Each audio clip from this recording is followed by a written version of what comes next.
All right, let's dive into a really strange story. It's one of those that sticks with you. It's about a man who was so broken, so completely shattered, that when he was finally put back together, it actually scared people more than his chaos ever did. And it kind of makes you wonder, right? Why are we sometimes more comfortable with a problem we already know than with a solution we can't control? I mean, have you ever known someone or even just heard of someone that everyone had basically given up on? Someone who seemed so lost, so far gone, that the only thing anyone could think to do was just push them away? Maybe even lock them up? Well, this story is about someone exactly like that. So let's set the scene. Our story starts on the shores of a lake, but this isn't some sunny, happy town. No, this is a place of the dead. We're in a cemetery among the tombs, and it's right here that we meet the man at the center of it all. I mean, just try to imagine the sheer desperation. This guy wasn't just troubled. He was like a force of nature, just pure, uncontrollable agony. He had this, superhuman strength, snapping iron chains like they were pieces of thread. But that strength, it wasn't really his. It was just a symptom of the torment he was in. He's howling day and night, hurting himself with stones, and just completely cut off from everyone. He was basically the local horror story, the person you told your kids to stay far, far away from. To put it simply, he was living a kind of living death. I mean, sure, he was physically alive, but his whole world was the tombs. It's this really chilling picture of his total isolation, right?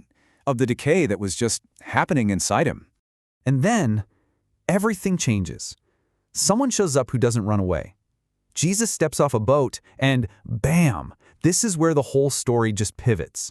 You see, any storm happening on the lake that day was nothing, and I mean nothing, compared to the storm raging inside this man.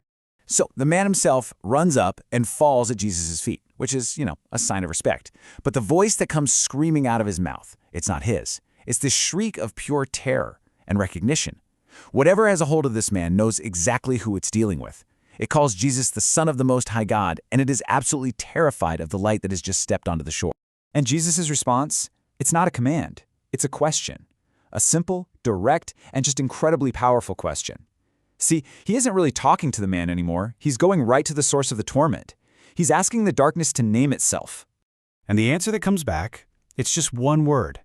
But it's a word that would have sent a shiver down the spine of anyone living in that time, under Roman rule. The word is legion. Now let's be really clear about what that means. This wasn't some minor issue.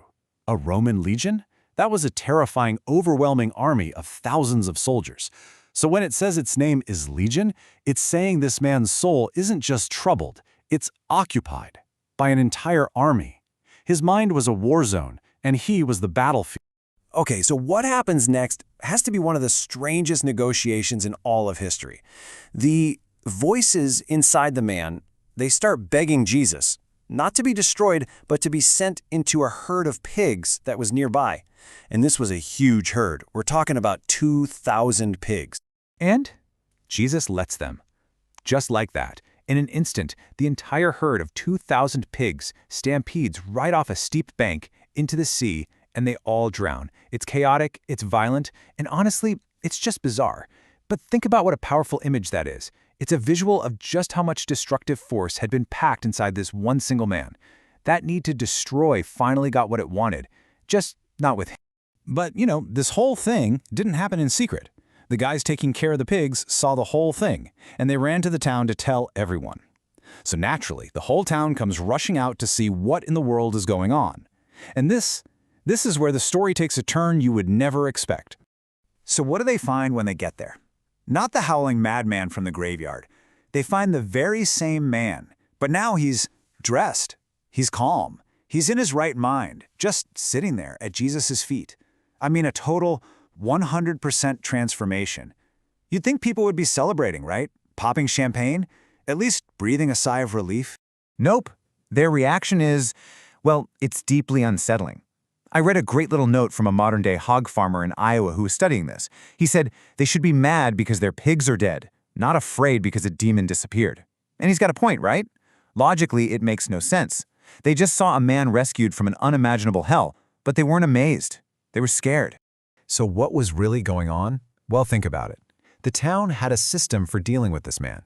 It wasn't a good system, it was all about chains and isolation, but it was predictable. They knew the problem.